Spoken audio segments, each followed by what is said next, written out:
నమస్కారం మిత్రులారా, నేను మీ సురాణ. బల్కా సుమన్ అరెస్ట్ అనేది ఈరోజు తెలుగు రాష్ట్రాల్లో చాలామంది చూస్తున్న వీడియో.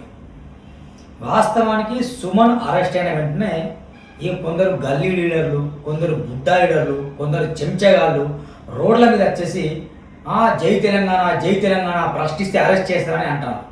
రే దుర్మార్గులారా, మిమ్మల్ని అడుగుతా, రైలు పట్టాలు కోసేయండి అంటే రైలు పట్టాలు కోసేయండి అర్థం ఏంద్రపై అంటే రైల్లో ఉన్న వాళ్ళందరూ చంపింది అంటాను.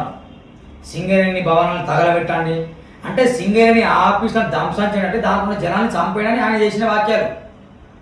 అంటే ఇక నేను దళితున్నే కదా, నేను ఏమైనా మాట్లాడచ్చు, నాకు నోరు ఉంది అని చెప్పేసి పిచ్చి పిచ్చి కుహాన మాటలు మాట్లాడితే ఇదే గతి పడుతుంది.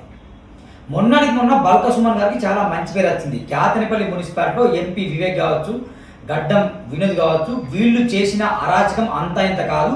నిజంగా మెజారిటీ సీట్లు వచ్చినా కూడా కేతనపల్లి మున్సిపాలిటీలో చైర్మన్ ఎన్నిక విషయంలో బల్కా సుమన్ విపరీతంగా ఫైట్ చేసిండు. వాస్తవానికి బీఆర్ఎస్ క్యాండిడేట్ అక్కడ ఎవరు చైర్మన్ కావాలి, చైర్మన్ చేయలేదు అని చెప్పేసి చాలా మంచిగా ఫైట్ చేస్తే బల్కా సుమన్ని చాలా మెచ్చుకున్నాడు. ఆయన జైలుకి వెళ్ళి బయటకు వచ్చింది, మంచి పేరు ఉండే. ఇక అదే మంచి పేరుతో ఇక నేను ఏమైనా చేయొచ్చు, ఏమైనా మాట్లాడని చెప్పేసి ఆయన ఏం మాట్లాడిన రైలు పట్టాలను తగలెడదాం, ఆ పట్టాలు కోసేద్దాం, సింగరేణి భవనాన్ని మనం ముట్టడి చేద్దాం, తగలబెడదాం, మిలిటెంట్ ఉద్యమాలు చేద్దామని చెప్పిండు. ఇది ఎంత సిగ్గుకరం అండి. అంటే ఏదైనా మాట్లాడచ్చా? నిజంగా రైల్వే ఉద్యోగులు వేసి కేసు పెట్టిండు.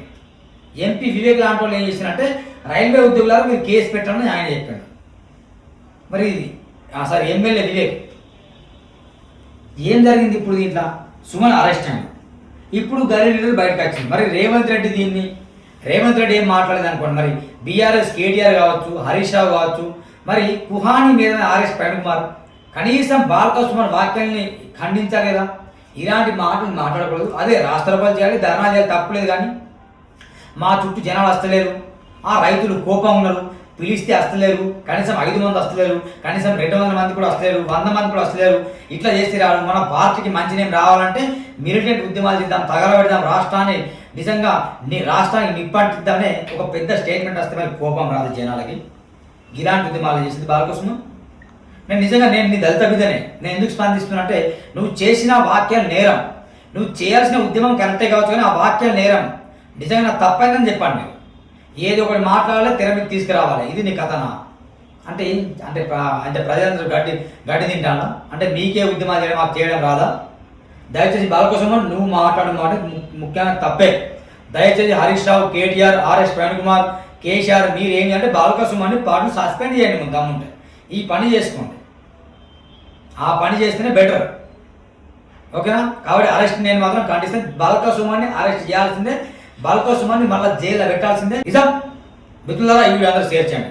నేను అరెస్ట్ని ఏం చేస్తున్నా, బరాబర్ అరెస్ట్ చేయాల్సిందే, బొక్కలు పెట్టాల్సిందే. 6 నెలలు కాదు, కనీసం 2-3 సంవత్సరాలు బయటికి రావద్దు ఆయన. ఎందుకు ఎట్లా మాట్లాడుతున్నాను? ఇలాంటి పెద్ద రాష్ట్రం తగిలేసుడా, పట్టాలు కోసుడా అంటే పబ్లిక్ని చంపడం అర్థం. కాబట్టి ఇలాంటి మాటలు మాట్లాడద్దు, ఖండిస్తున్నా. ఉద్యమానికి వ్యతిరేకం కాదు, ఆయన మాటలకు నేను వ్యతిరేకం. కాబట్టి ఈ వీడియో అందరూ షేర్ చేయండి.